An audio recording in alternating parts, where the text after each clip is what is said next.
नमस्कार, स्वागत है आप सभी का एवन टीवी में। मैं हूं आपके साथ उमंग माथुर और आप देख रहे हैं एवन उत्तराखंड। आइए बुलेटिन की शुरुआत करेंगे, लेकिन पहले नजर डालेंगे इस वक्त की सुर्खियों पर। मुख्यमंत्री पुष्कर सिंह धामी का दिल्ली दौरा, पीएम मोदी से मुलाकात कर जताया केंद्र का आभार। तो केंद्रीय गृह मंत्री से अंतर्राष्ट्रीय सीमाओं से जुड़े जनपदों में हिम प्रहरी योजना लागू किए जाने का किया अनुरोध। राष्ट्रीय अध्यक्ष जेपी नड्डा से भी की मुलाकात।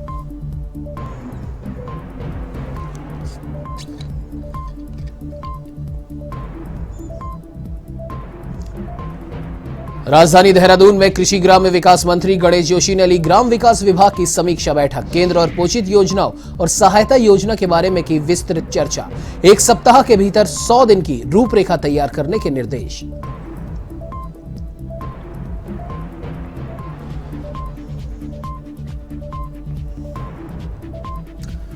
उत्तराखंड के विधानसभा अध्यक्ष ऋतुभूषण खंडूरी का कालागढ़ दौरा, भाजपा कार्यकर्ताओं ने किया जोरदार स्वागत। स्थानीय लोगों की भी सुनी जन समस्याएं।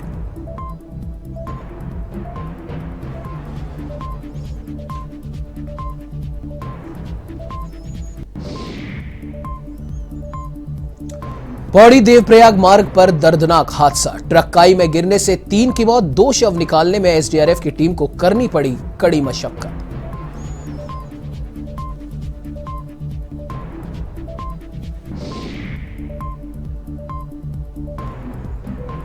ऋषिकेश में साइबर ठगी का मामला आया सामने। फौजी बनकर कार बेचने के नाम पर 48,000 रुपए ठगे। पीड़ित ने पुलिस को शिकायत देकर कार्रवाई की मांग की।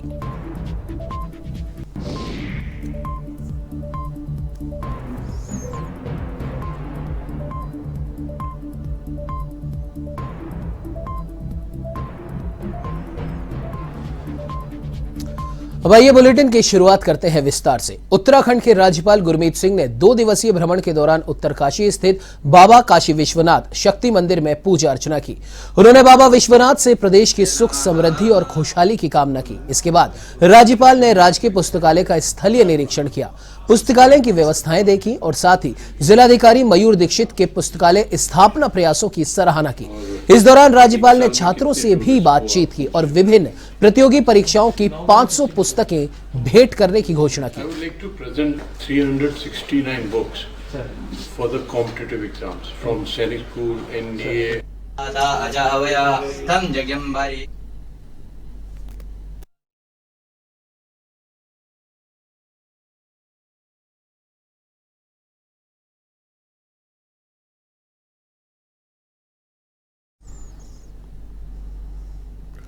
तो वहीं मुख्यमंत्री पुष्कर सिंह धामी दिल्ली दौरे पर रहे, जहां उन्होंने प्रधानमंत्री नरेंद्र मोदी से शिष्टाचार भेंट की और उत्तराखंड के विकास में प्रधानमंत्री के मार्गदर्शन और केंद्र सरकार से मिल रहे सहयोग पर आभार व्यक्त किया।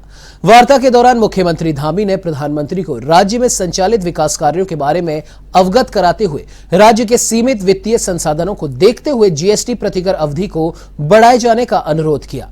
उन्होंने उत्तराखंड में नवीनतम तकनीक व वैज्ञानिक शोध को बढ़ावा देने के लिए भारतीय विज्ञान शिक्षा एवं अनुसंधान संस्थान की स्थापना और फार्मास्यूटिकल उद्योग के विकास के लिए national institute of pharmaceutical education and research की स्थापना का आग्रह किया। बता दें कि मुख्यमंत्री धामी ने उत्तराखंड में बागवानी की अपार संभावनाओं को देखते हुए प्रधानमंत्री से कश्मीर की तर्ज पर 2000 करोड़ का बागवानी पैकेज दिए जाने का भी अनुरोध किया। तो वहीं मुख्यमंत्री पुष्कर सिंह धामी ने केंद्रीय गृह मंत्री अमित शाह से भी शिष्टाचार भेंट की। उन्होंने केंद्रीय गृह मंत्री से अंतर्राष्ट्रीय सीमाओं से जुड़े जनपदों में हिम प्रहरी योजना लागू किए जाने का अनुरोध किया।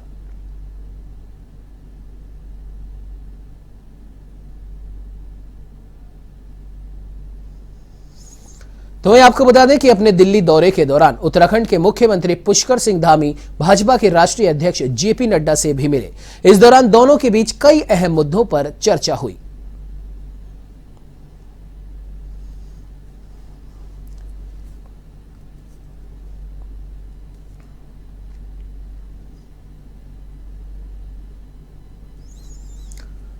वहीं राजधानी देहरादून में कृषि ग्राम्य विकास मंत्री गणेश जोशी ने ग्राम्य विकास विभाग की समीक्षा बैठक ली।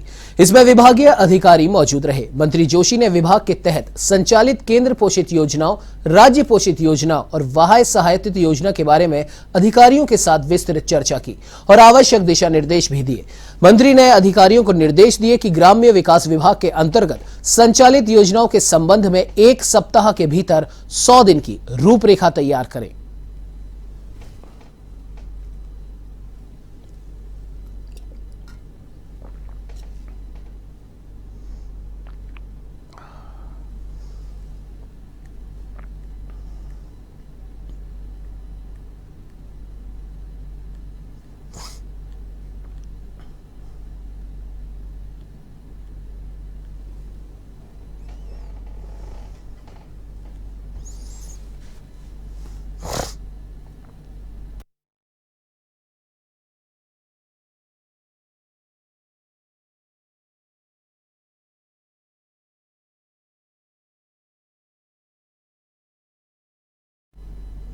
हमारी जितनी योजनाएं हैं केंद्र पोषित हैं और प्रधानमंत्री जी का विशेष आशीर्वाद हमारे राज्य को है और मैं सौभाग्यशाली हूँ, इतना महत्वपूर्ण विभाग मुझे मिला है। तो आज पहली बैठक थी, इसलिए मैंने उनसे कहा कि हमने ऐसी नौबत ना आए कि हमें कुछ सख्ती से बात करनी पड़े, थोड़ा अपने काम करने के तरीके में परिवर्तन लाएं। तो वहीं उत्तराखंड की पहली महिला विधानसभा अध्यक्ष और कोटद्वार विधायक ऋतुभूषण खंडूरी के कालागढ़ पहुंचने पर भाजपा कार्यकर्ताओं ने उनका जोरदार स्वागत किया। तो वहीं उन्होंने स्थानीय लोगों से भी बातचीत की और उनकी समस्याओं को सुना और साथ ही उन्होंने जल्द ही समस्याओं के समाधान का आश्वासन दिया। कार्यकर्ताओं का आभार व्यक्त करते हुए उन्होंने कहा कि कालागढ़ वासियों ने उन्हें चुनाव में वोट देकर जिताया है, उसके लिए वो कालागढ़ की जनता की आभारी है।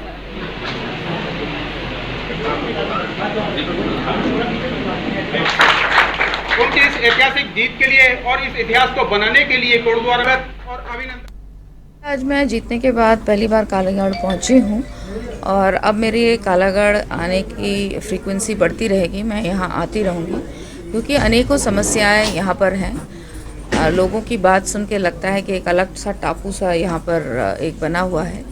छोटी समस्याएं हैं जिनका तो तुरंत हम लोग निदान कर सकते हैं, लेकिन कुछ पेचीदा समस्याएं भी हैं यहाँ पर। इसके लिए मैं अफसरों से बैठक करूंगी और समझने का प्रयास करूंगी उनके माध्यम से कि ऐसी क्या कारण है कि हम वोट तो लेते हैं यहाँ से, लेकिन जो सरकारी योजनाएं चलती हैं, जो सरकारी यहाँ की जनता को जिस तरह की सुविधाएं मिलनी चाहिए, वो क्या कारण है कि हम उनको नहीं दे पाते हैं। तो इस चीज़ का बैठक अब मैं देहरादून जाकर अफसरों के साथ बैठूंगी और समझने का प्रयास करूंगी और कोशिश की जाएगी कि जल्द से जल्द इसका निदान हो। तो वहीं सितारगंज से बिजटी मझोला को जाने वाली सड़क का उत्तराखंड सरकार में कैबिनेट मंत्री सौरभ बहुगुणा ने शुभारंभ किया। सितारगंज से बिजटी मझोला जाने वाली सड़क लगभग 1 करोड़ 64 लाख की लागत से तैयार हुई है। कैबिनेट मंत्री सौरभ बहुगुणा ने बताया कि सितारगंज से बिजटी मझोला की ओर जाने वाला मार्ग लगभग 9 किलोमीटर लंबा है। तो वहीं 4 किलोमीटर सड़क का कार्य 1 करोड़ 64 लाख की लागत से कराया गया है।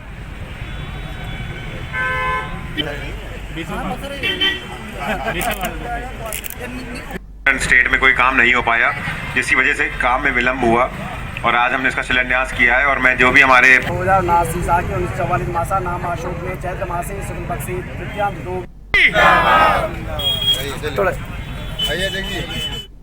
जर्जर हालत में रोड थी और हमारी मेन रोड है जो सितारगंज को कनेक्ट करती है सिटी रोड और 9 किलोमीटर की टोटल रोड थी। इसमें 4 किलोमीटर का टेंडर हमने चुनाव से पहले ही करा दिया था, लेकिन क्योंकि आचार संहिता लग गई थी तो ये टेंडर खुल नहीं पाए। लेकिन अब सरकार बनने के बाद ये टेंडर खुले हैं। 4 किलोमीटर इसमें स्वीकृत है। 1 करोड़ 64 लाख रुपये का ये टोटल टेंडर है। इसका काम मैंने आज शिलान्यास कर दिया है। कल परसों से इसमें जो है पूरी तरीके से काम आपको तेजी से दिखना शुरू हो जाएगा। इसी के साथ साथ निर्मल नगर से अरविंद नगर दूसरी इसी पैकेज में दूसरी रोड है जिसका शिलान्यास मैं आज करूँगा और जिसका भी काम शुरू होने वाला। तो वहीं कालाढूंगी विधायक बंशीधर भगत ने कॉर्बेट ग्राम छोटी हल्द्वानी के बूथ संख्या 47 में एक बैठक आयोजित कर ग्रामीणों की समस्याएं सुनी। तो वहीं कुछ समस्याओं का विभागीय अधिकारियों को फोन कर मौके पर निस्तारण भी किया। विधायक ने पूरी कालाढूंगी विधानसभा की जनता का प्रचंड बहुमत से जीत के लिए आभार व्यक्त किया और साथ ही कहा कि महिलाओं ने बीजेपी को इस बार भारी मत देकर विजय बनाया। तो वहीं कॉर्बेट ग्राम समिति के सदस्यों ने विधायक भगत को ज्ञापन सौंपा और कालाढूंगी वन क्षेत्र में जंगल सफारी शुरू करने की मांग की।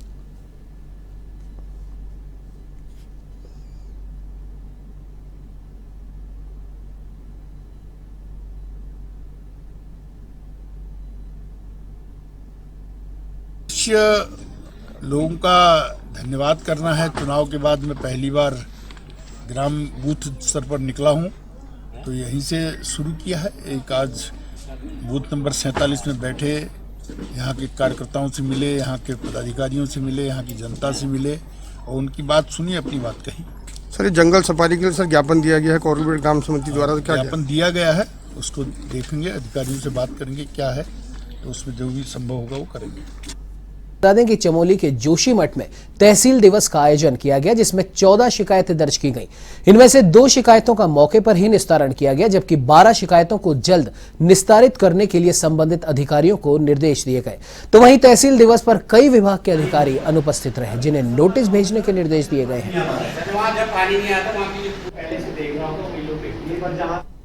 तहसील दिवस में 14 लिखित शिकायतें और 5 से 6 मौखिक शिकायतें आई, जिनमें से 2 का मौके पर निस्तारण किया गया। इसमें अधिकतर शिकायतें PMGSY, पेयजल और PWD से संबंधित हैं। वहीं मसूरी में सड़क किनारे लोगों की ओर से किए गए अतिक्रमण पर राष्ट्रीय राजमार्ग के अधिकारियों ने कार्रवाई करना शुरू कर दिया है, जिसे लेकर राष्ट्रीय राजमार्ग के सहायक अभियंता खुशवंत शर्मा के नेतृत्व में राष्ट्रीय राजमार्ग, नगरपालिका कर्मचारियों और पुलिस फोर्स ने वाल्मीकि बंदर के पास से अस्थायी रूप से सड़क किनारे किए गए अतिक्रमण को हटाया और अतिक्रमणकारियों को चेतावनी दी गई कि दोबारा अतिक्रमण करने पर उनके खिलाफ सख्त कार्रवाई की जाएगी।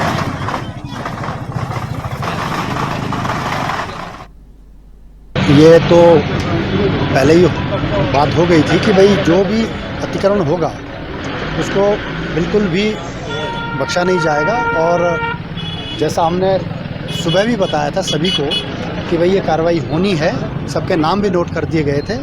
और जैसा कि आपने देखा होगा अतिक्रमण जो है ये अस्थायी था और इन्होंने ये मान लिया कि ये गलत तरीके से हुआ था और इन्होंने इसको हटा भी दिया।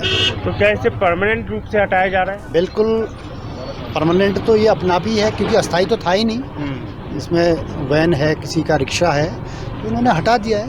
ऐसा अतिक्रमण दोबारा ना हो, इसके लिए सभी हमारी एक संयुक्त टीम बनी है। SDM साहब ने अभी हमारे साथ फोर्स भेजी है और ये आगे भी कार्य। तो ऋषिकेश में भोले भाले लोगों के खाते से रकम साफ करने के लिए साइबर अपराधी अब नए नए हथकंडे अपना रहे हैं। दरअसल फौजी बनकर कार बेचने के नाम पर 48,000 रुपए ठगने का कांड सामने आया है। पीड़ित ने पुलिस को शिकायत देकर मामले में आरोपी के खिलाफ कार्रवाई करने और रकम वापस दिलाने की मांग की है। पुलिस अब इस मामले की जांच में जुट गई है। बता दें कि पीड़ित राजेश गुप्ता ने बताया कि सोशल मीडिया पर एक फौजी के द्वारा कार बेचने की सूचना देखी, जिसके बाद उनसे संपर्क किया। सौदा तय होने पर कार की डिलीवरी से पहले साइबर अपराधी ने धीरे धीरे करके अपने खाते में करीब 48,000 रुपए जमा करा लिए। जब तय समय पर कार की डिलीवरी नहीं मिली तो राजेश गुप्ता ने अपनी रकम वापस मांगी, लेकिन आरोपी ने फोन उठाना बंद कर दिया। इसके बाद उन्हें ठगी का पता लगा और मामला दर्ज कराया।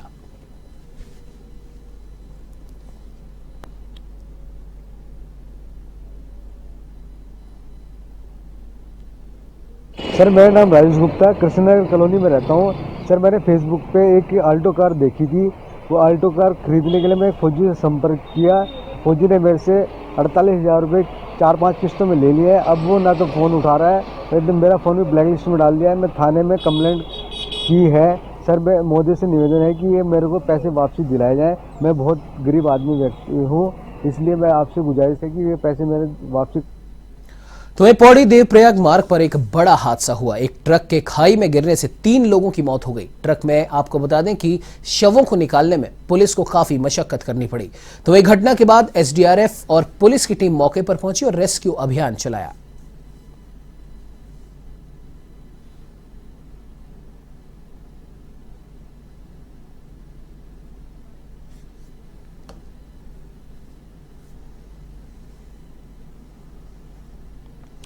तो वहीं उत्तराखंड विधानसभा चुनाव में जीत के बाद धामी सरकार अब एक्टिव मोड में है। जीतने से पहले जो वादा भारतीय जनता पार्टी ने किया था, सीएम धामी ने उसे अमली जामा पहनाना शुरू कर दिया है। आपको बता दें कि मुख्यमंत्री पुष्कर सिंह धामी ने मुख्य सचिव को निर्देश दिए हैं कि यह सुनिश्चित किया जाए कि सभी अधिकारी और कर्मचारी समय पर ऑफिस पहुंचे और साथ ही समय पर कार्यालय न आने वाले अधिकारियों एवं कर्मचारियों पर सख्त कार्रवाई की जाए। मानी चाहिए इन हुक्मरानों को। इतनी सारी पोस्ट, इतने सारे पद खाली हैं, लैब टेक्नीशियन का खाली है, नर्सिंग के पद खाली हैं, आप परीक्षाएं करा नहीं पा रहे हैं, फार्मासिस्टों के पद खाली हैं, वार्ड बॉय के पद खाली हैं, डेंटिस्ट के पद खाली हैं, आयुष डॉक्टर्स को उनका हक नहीं मिल पाया है।